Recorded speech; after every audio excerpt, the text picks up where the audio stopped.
Jemaat kasih Tuhan, mari sama-sama berdoa sebelum membaca merenungkan firman Tuhan. Kami datang di dalam ucapan syukur.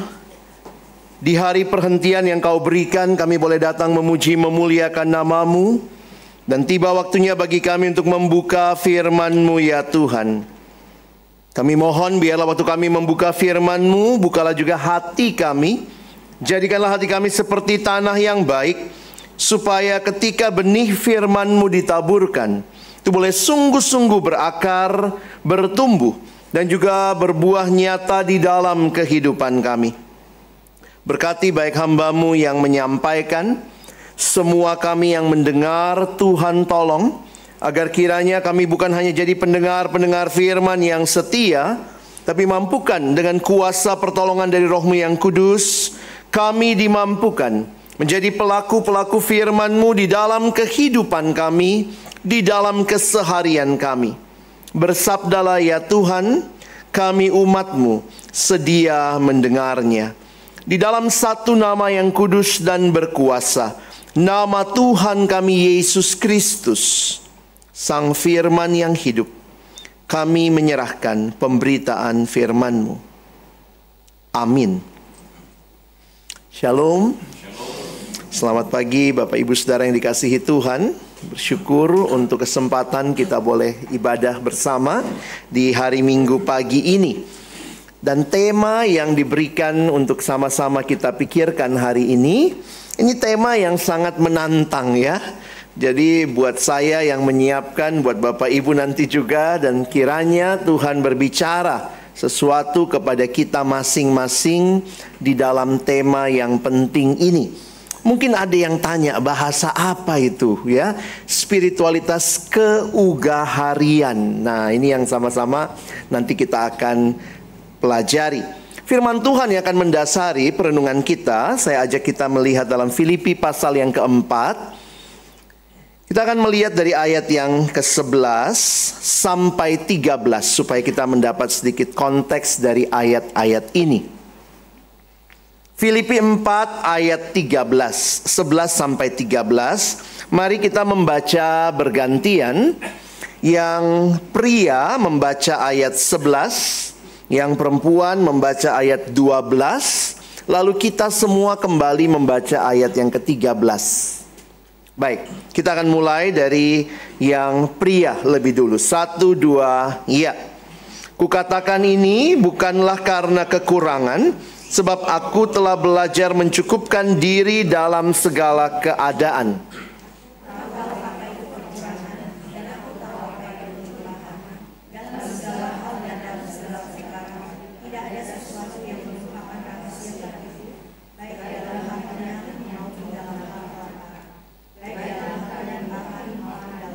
Sama-sama. Segala perkara dapat kutanggung di dalam Dia yang memberi kekuatan kepadaku. Ayat tema yang akan menjadi fokus kita pagi ini adalah ayat yang ke-11.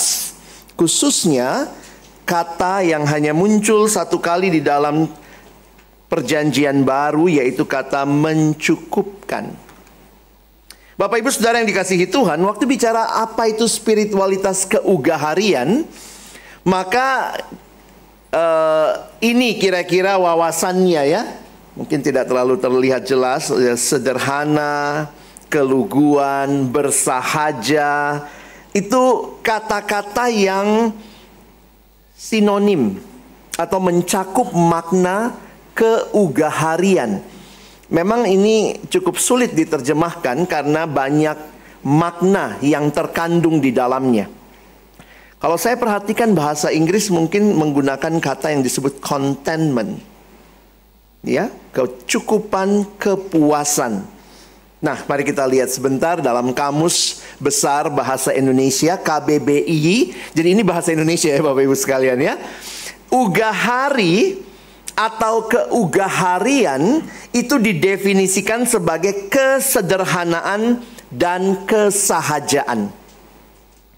Wah, kok kita dibilang harus hidup ugahari ya, sederhana, bersahaja. Dan ini mencerminkan kesiapan untuk hidup sederhana, merasa puas dengan apa yang kita miliki, dan tidak tergila-gila dengan harta benda. Bapak Ibu Saudara yang dikasihi Tuhan, Alkitab banyak berbicara tentang uang. Dan itu membuat kita juga menyadari bahwa pesan firman Tuhan untuk kehidupan secara khusus relasi dengan harta benda menjadi hal yang penting untuk kita pikir sama-sama. Minggu ini saya ketemu dengan seorang pemuda yang waktu ngomong saya tahu gitu, yang di kepalanya cuma satu, cuan gitu ya. Uang aja. Bukannya nggak boleh cari uang. Kita butuh uang kan, kita harus beli ini beli itu ya. Gereja juga butuh uang saudara ya. Tetapi apakah uang segala-galanya? Nah, itu yang jadi pertanyaan untuk kita. Di dalam konteks Alkitab, konteks biblikal, keugaharian adalah tentang menghargai kecukupan dan berbagi dengan orang lain. Saya pikir ini dimensi yang menarik waktu lihat apa yang ada di Alkitab. Yesus bahkan menjadi miskin supaya kita diperkaya. Jadi bukan sekadar hidup sederhana. Agama tertentu mengajarkan bahkan menyiksa diri.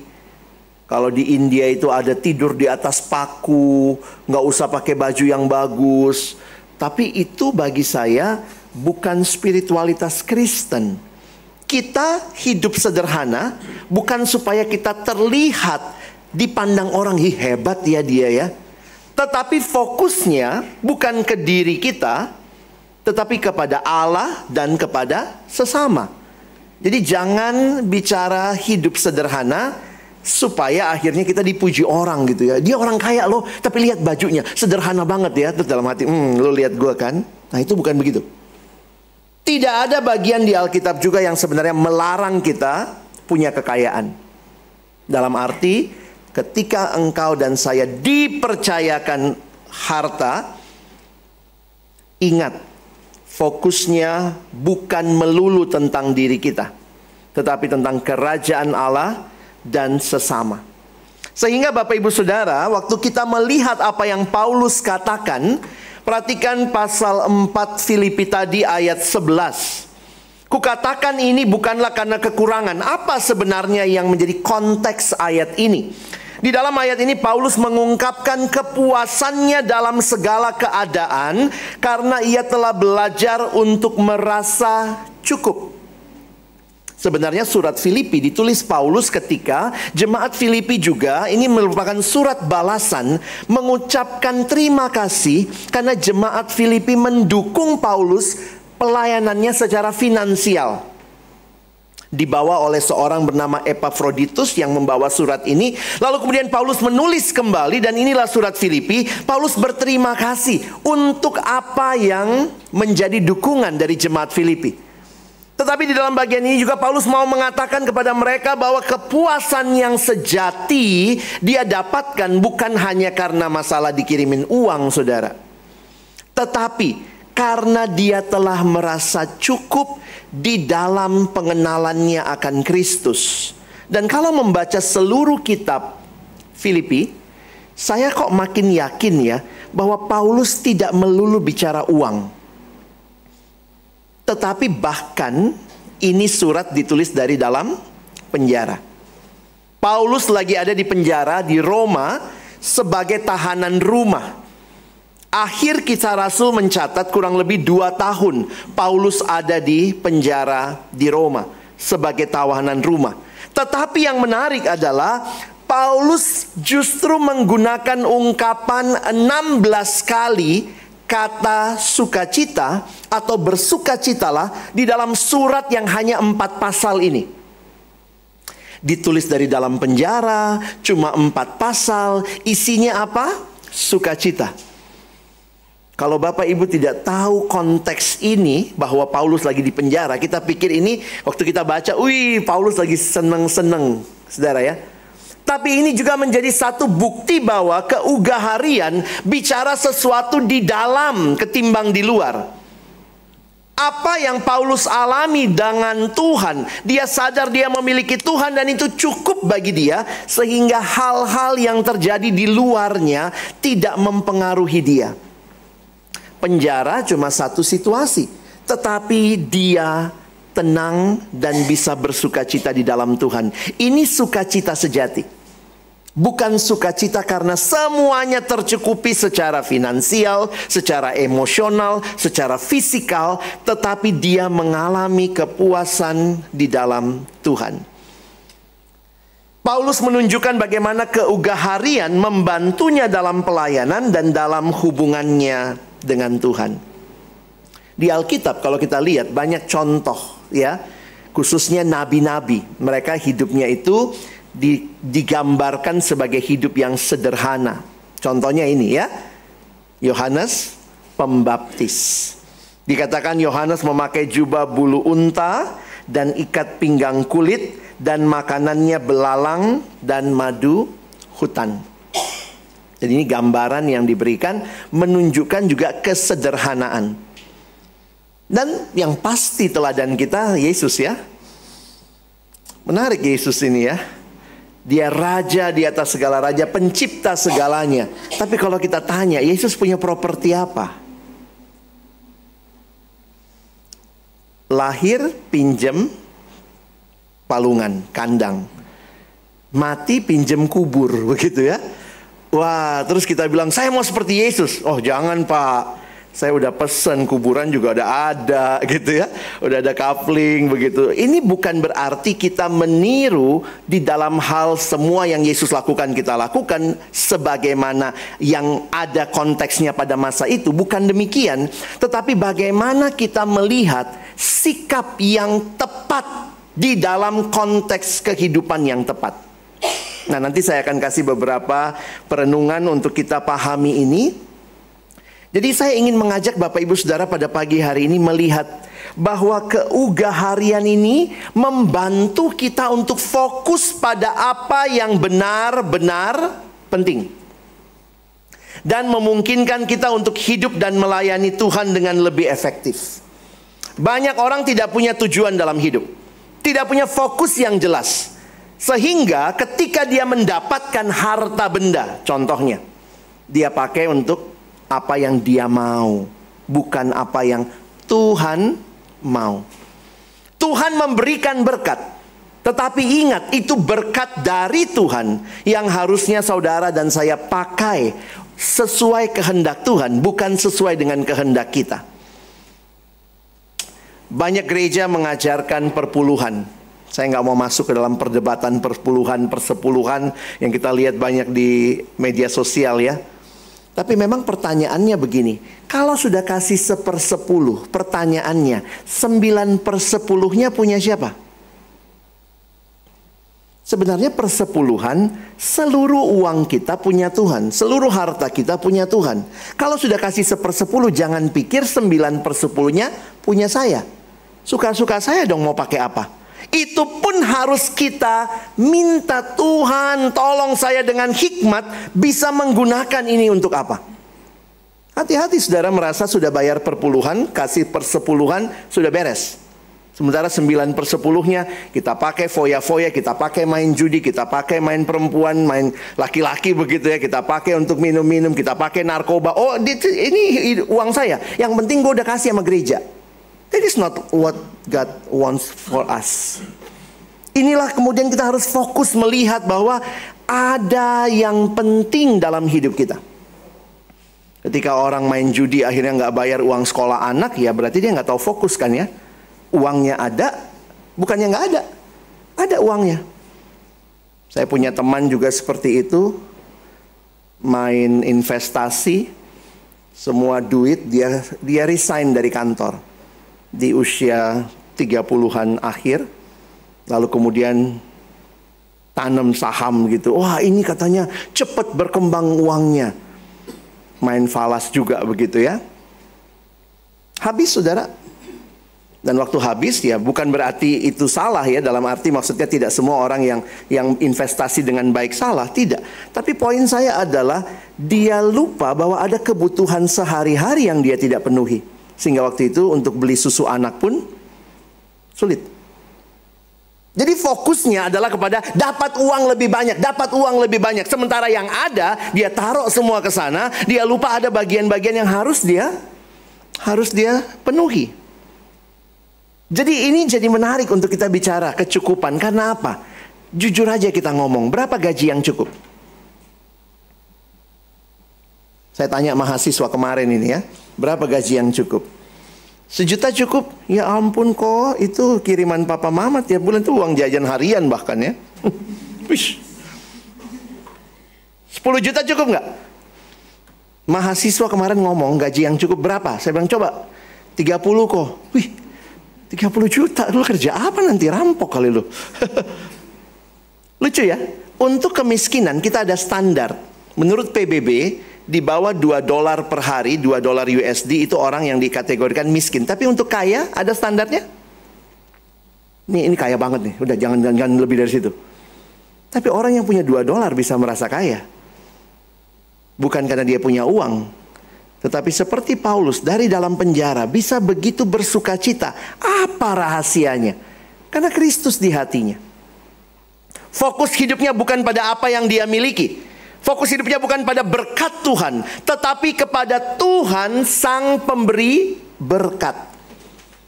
Saya pernah membaca sebuah buku lalu saya merenungkan bahwa Bapak Ibu coba, saingan terberatnya Tuhan apa? Ternyata saingan terberatnya Tuhan adalah berkatnya sendiri. Uang itu dari Tuhan, tapi kita lebih cinta uangnya daripada Tuhannya. Seorang teman saya sering traveling. Waktu dia masih punya anak balita, saya lucu juga, anaknya itu suka banget kereta api Bapak Ibu ya. Karena mungkin tinggal dekat rel waktu itu. Jadi anak-anak kan suka bilang mau beliin apa? Mobil-mobilan, mau beli apa? Pesawat terbang. Dia pengennya kereta api anaknya. Jadi sekarang kalau papanya dua minggu luar kota, telepon anaknya, halo nak, apa kabar? Papa jangan lupa kereta api. Jadi dia taunya pokoknya papanya pergi, dia pulang dapat kereta api. Jadi kemudian gini, kangen papa nggak? Kangen pak, cepet pulang pak, jangan lupa kereta api. Begitu papanya pulang, anaknya lari menyambut, papa, mana kereta api? Begitu papanya keluarin koper, buka, kasih kereta api, anaknya kabur. Padahal papanya pengen dulu peluk-peluk, namanya masih balita, aduh anakku ini ya. Tapi anaknya lebih cinta kereta api, bukan papanya. Kalau ditelepon kangen papa nggak? Kangen pak, jangan lupa kereta api. Bapak Ibu hati-hati, kereta api kita bisa bikin kita melupakan siapa yang beliin keretanya. Keugah harian tentunya mengajar kita untuk menghargai berkat Tuhan dalam hidup dan belajar juga berbagi dengan orang lain. Menarik ya, Indonesia kita selalu kalau dikasih apa-apa bilangnya apa?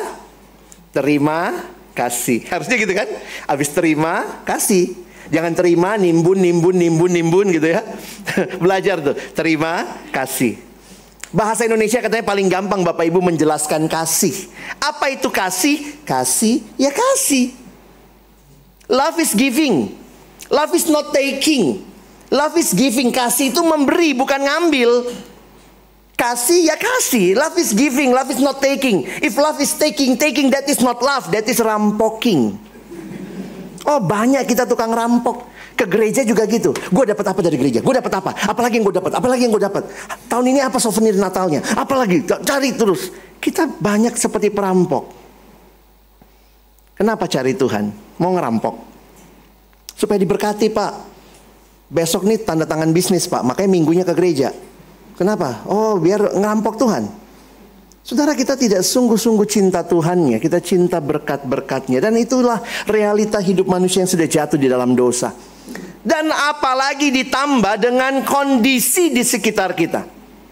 Tantangan yang dihadapi, tantangan untuk hidup sederhana, makin sulit di generasi ini Bapak Ibu Saudara ya. Kenapa? Lihat sekeliling kita. Cara pandang dunia itu berlomba-lomba, miliki lebih banyak, tampak lebih sukses, seringkali untuk hidup dengan kemewahan. Lihat cara pandang dunia ya. Ini beberapa analisa saja dari satu bagian yang pernah saya bawakan. Ada yang bilang saya bahagia kalau kaya, banyak uang, banyak harta, sukses, kerja, karir, bisnis, keluarga, masyarakat. Jadi kita menilai bahagia dari materi. Sebenarnya tanpa sadar ya, hati-hati ya buat kita yang punya anak, membesarkan anak. Ada nggak bapak ibu yang pengen anaknya matre? Nggak ada ya? Ada yang anak pulang sekolah lesin matre? Kamu pergi les matre ya nak? Nggak ada kan? Tapi jangan-jangan kita tanpa sadar menularkan itu ke anak-anak kita. Lihat itu anaknya ommu, itu namanya sukses. Lihat mobilnya, baru ganti lagi loh. Jadi anak-anak tanpa sadar masuk tuh di pikiran dia. Oh papa gua, mama gua mikir sukses kalau punya mobil itu. Kalau gua bawa pulang bajai nggak sukses berarti. Dari mana anak belajar matre? Oh jangan-jangan dari kita. Itu tuh hebat tuh anaknya om ini, itu baru pulang S2 dari luar negeri. Sehingga anak-anak tertekan juga. Oh itu suksesnya luar negeri. Oh nanti gue sekolah di luar bumi, biar papa gue lebih bangga lagi. Kadang-kadang kalau anaknya udah fed up juga, udah malas ya, udah angkat anak sono aja. Gitu kali ya. Tentu kita mau anak kita maju, tapi hati-hati. Apa nilai bahagia yang kita tanamkan? Materi kah? Belanja sepuasnya. Aduh sekarang makin susah ya.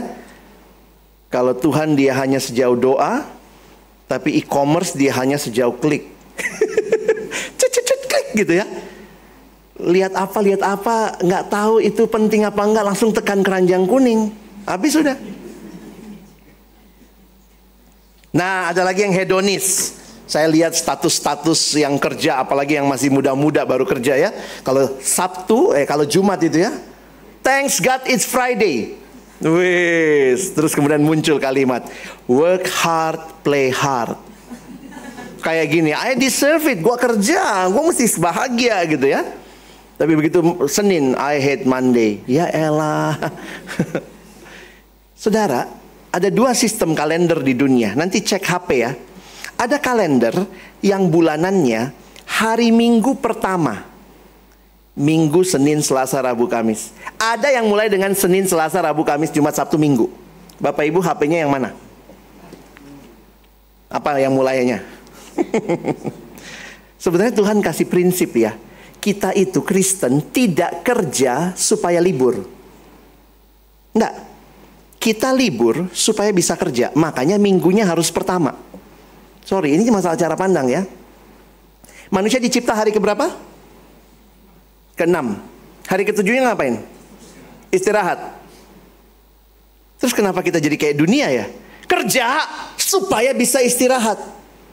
Loh, itu yang membuat banyak orang pola pikirnya berbeda. Work hard, play hard. Karena apa? Justru kita dikasih hari Minggu ibadah, kita disegarkan supaya siap kerja besok kan? Itu prinsipnya. Dan lihat, prinsip itu membentuk budaya. Orang di luar negeri, khususnya yang dipengaruhi kekristenan, cara hitung harinya dari mana? Sunday, Monday, Tuesday. Indonesia? Senin, Selasa, Rabu, Kamis, Jumat, Sabtu, Minggu. Kita tunggu banget tuh Minggu. Wah, waktu saya pelajari ini, itu waktu pelajari, ternyata lihat ya, kita nggak dibentuk oleh Bible.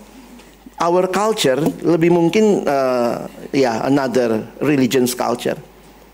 Orang Kristen tuh kita harusnya senang hari Minggu, karena itu siap kerja besok. Jadi beda banget ya. Hati-hati, merasa puas, hedon gitu ya.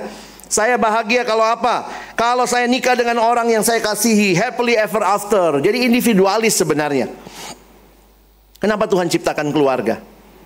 Supaya saudara juga berbagi, bukan supaya saudaranya bahagia. Hati-hati ya. Kita menikah dalam arti supaya saya bahagia. Itu kan perampok juga tanpa sadar. Satu waktu, ya ini menjelang saya menikah Bapak Ibu ya. Waktu menjelang saya menikah, terus kemudian saya ketemu kakak rohani saya di parkiran itu.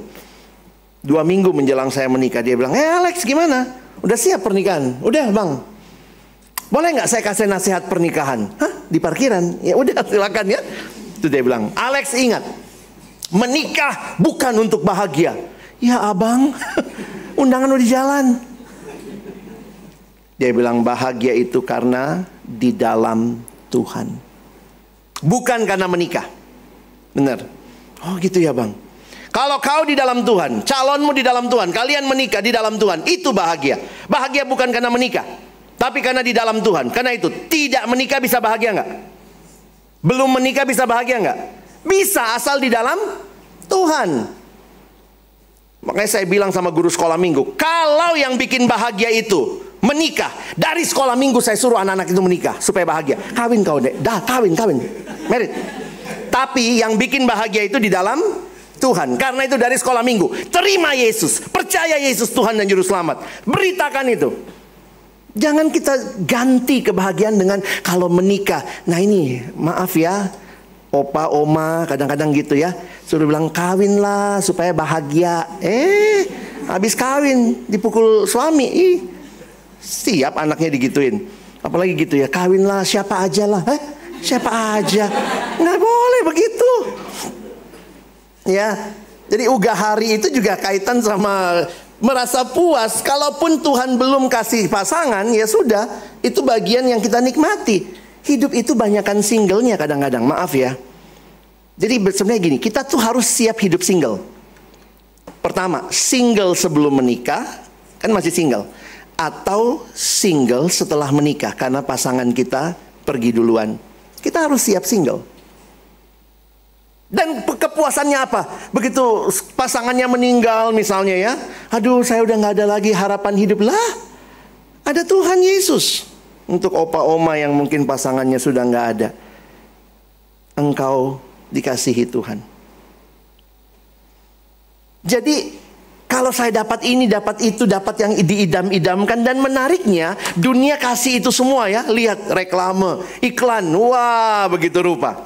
Jadi cara pandang Kristen itu seperti apa? Cara pandang Kristen, nah ini, saya bahagia jika saya hidup sesuai kehendak Allah. Koruptor juga banyak uangnya, bahagia nggak? Mamanya koruptor bahagia nggak? Iya, anak gue dong kaya banget. Di mana sekarang? KPK. Oh, jangan pikir bahagia karena uangnya, karena hidup sesuai kehendak Allah. Kalau kamu hidup sesuai kehendak Allah, kemudian Tuhan berikan berkat melimpah, puji Tuhan. Tapi bahagianya bukan karena berkatnya. Kalau saya bisa buat orang lain bahagia. Jadi menikah itu bukan hanya saya bahagia, saya membahagiakan orang lain juga. Jadi prinsipnya adalah berbagi, kasih. Saya mengasihi. Nah, lihat lagi. Kebahagiaan menurut Alkitab bukan tujuan tapi akibat. Kalau saya kenal Yesus, saya bahagia. Itu akibat kan? Tujuannya ada kenal Yesus. Maka hidup yang diberkati karena ketaatan, lebih bahagia memberi daripada menerima. Ini kalimat Yesus loh. Paulus tulis di 1 Korintus. Lebih berbahagia memberi daripada menerima. Gimana dengan kita? Dan ingat, hanya Tuhan yang bisa memuaskan kita. Jangan pikir uang segala-galanya. Kita butuh uang. Ada anak remaja datang sama saya, bener ya kak, akar segala kejahatan adalah uang. Saya bilang, wah, kamu kalau baca Alkitab mesti baik-baik ya. Akar segala kejahatan adalah cinta uang, bukan uangnya. Cinta uangnya, baca ayatnya baik-baik. Makanya saya bilang sama ini anak remaja, ya lu kalau baca Alkitab baik-baik. Kalau lu gak suka duitnya kasih saya. Karena masih banyak pelayanan perlu dibiayai. Yang kamu harus bangun dari masa muda, hati yang cinta Tuhan lebih daripada cinta uang. Bukan uangnya gak ada masalah sama uangnya. Masalahnya hati kita. Yang waktu lihat uang itu kita mau ambil, lihat uang orang kita juga mau ambil. Kita mau semua punya. Kayak anak kecil ya, anak kecil gitu ya.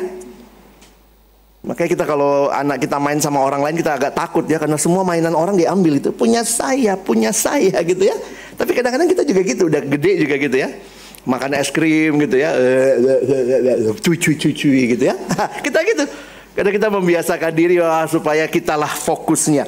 Uang kita butuhkan, tapi bukan segala-galanya. Saudara butuh Tuhan sebagai yang dapat memuaskan.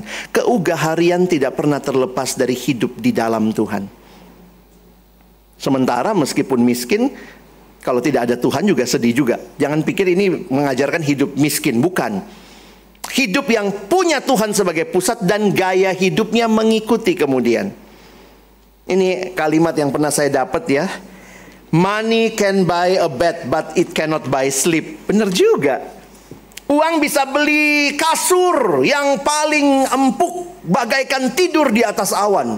Itu mah jatuh ya. Tapi dengan uang saudara belum pernah bisa beli nikmatnya tidur.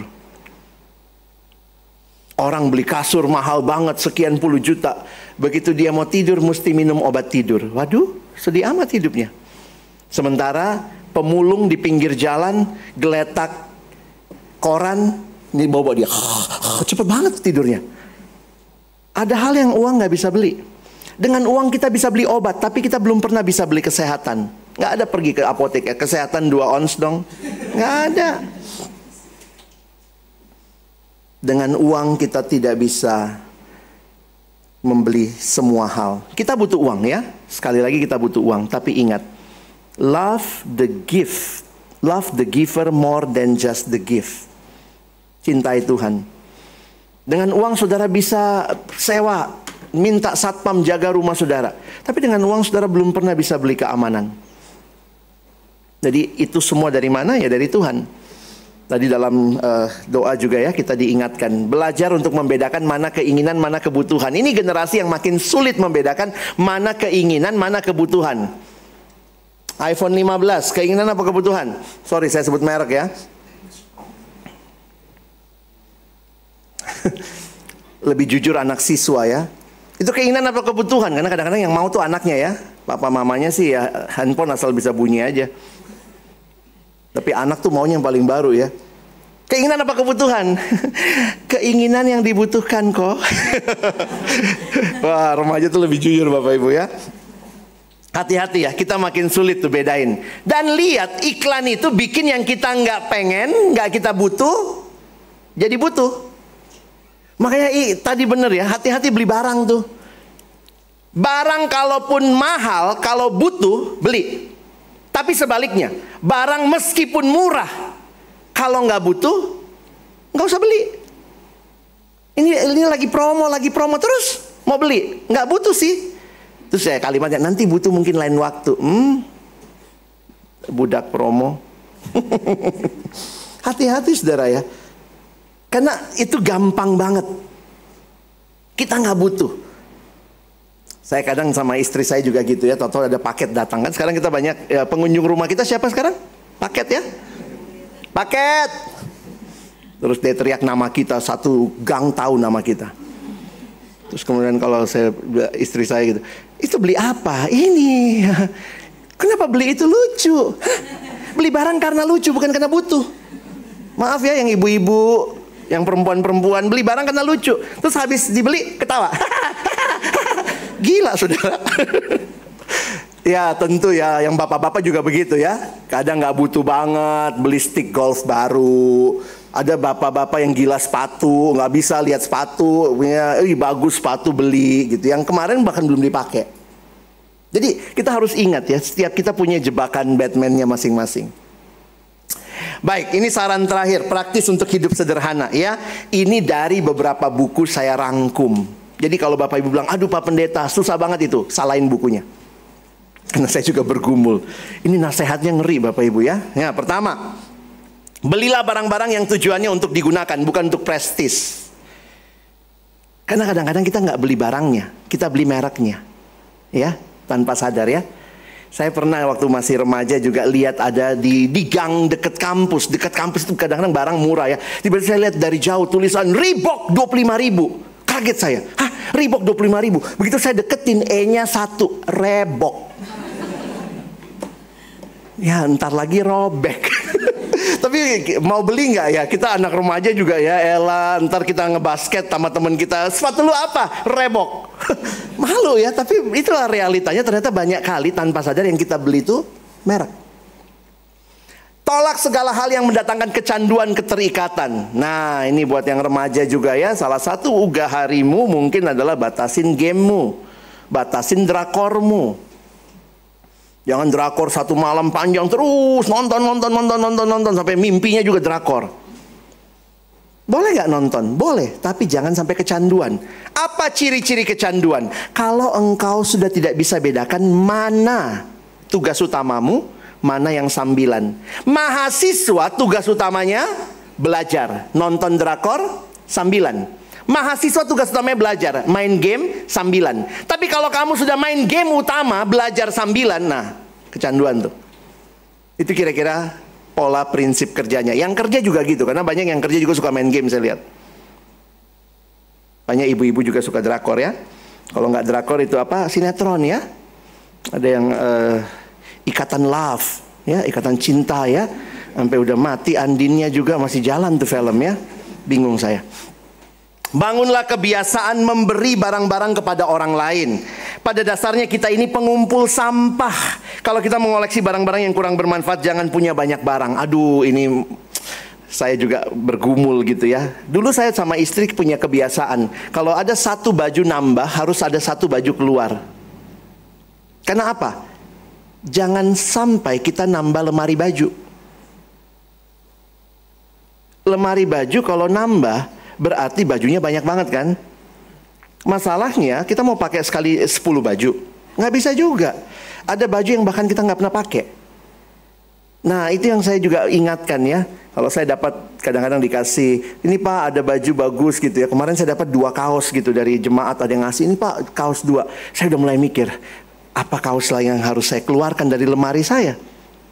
Karena jangan cuma menimbun barang saudara. Kalau kita nggak butuh atau kita sudah punya, mungkin kita bisa kasih yang nggak punya. Belajar untuk tidak mempercayai apa yang diiklankan. Hati-hati. Mereka menciptakan kebutuhan dalam diri kita. Kita mengatakan barang itu kebutuhan karena iklan yang mengatakannya demikian. Benar nggak kita butuh? Jangan-jangan iklan yang bilang engkau butuh.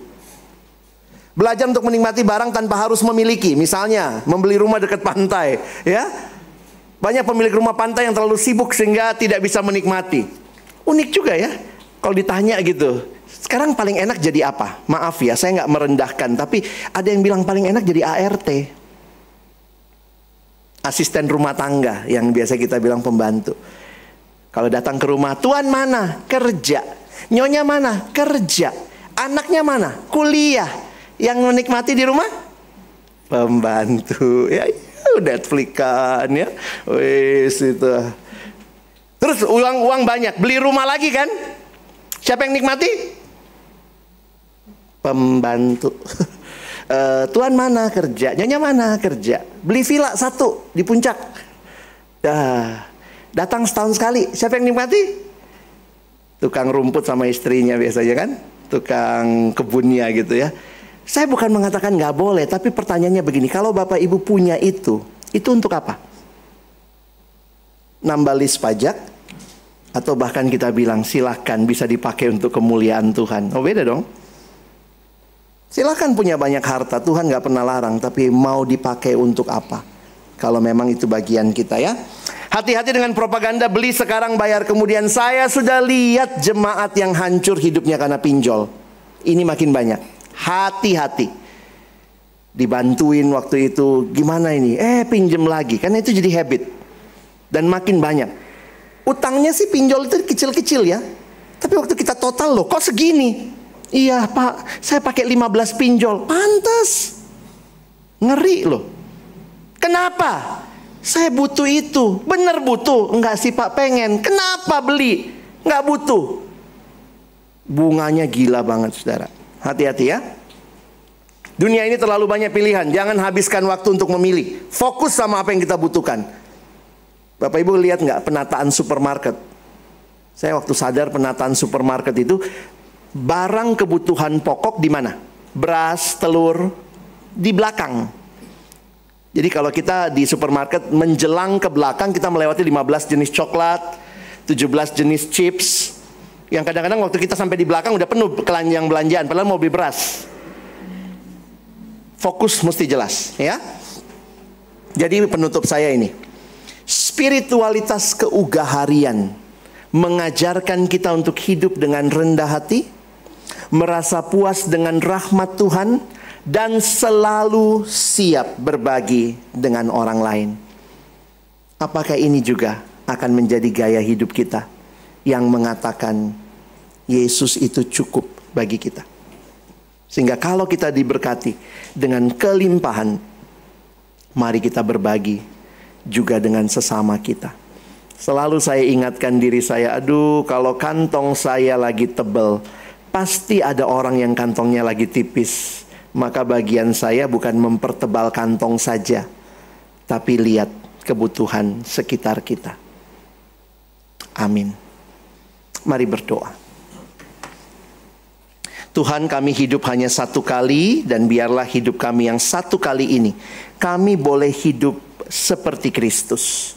Hidup yang sederhana dan puas di dalam Engkau. Ampuni kami yang seringkali hati kami, keinginan kami lebih mengikuti yang dunia tawarkan. Dan itulah yang menjadi tantangan generasi ini. Kiranya pemahaman spiritualitas keugaharian, seperti kalimat Paulus yang kami renungkan, bahwa dia telah belajar mencukupkan diri dalam segala sesuatu, dan itulah yang dia hidupi. Baik dalam kekayaan maupun kekurangan, dia tetap berfokus kepada Tuhan. Tolong kami bukan cuma jadi pendengar firman, tapi jadi pelaku firman. Dalam nama Yesus kami berdoa. Amin.